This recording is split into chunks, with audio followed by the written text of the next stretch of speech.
And the Lord's servant must not be quarrelsome, but must be kind to everyone, able to teach, not resentful. Opponents must be gently instructed, in the hope that God will grant them repentance, leading them to a knowledge of the truth. See, I have a fear. My fear is that in the modern day, this is not the attitude of Christians. How a lot of times when it comes to discussions of politics or philosophy or religion, instead of seeing people as people who are actually captive to bad philosophies, we see people as being the enemy.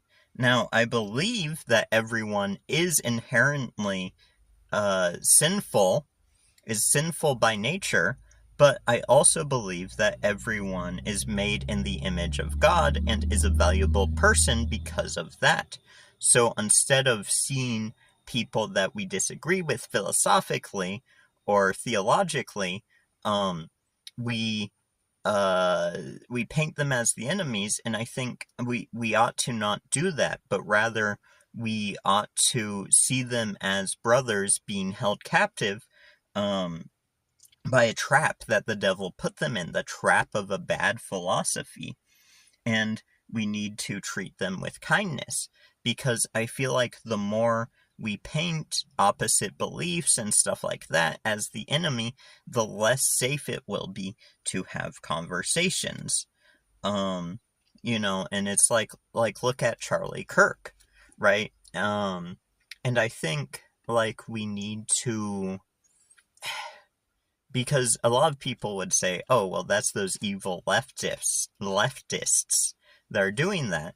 But I believe fully that by even that terminology, using evil leftist, like that is exactly what encourages them to progress more violently.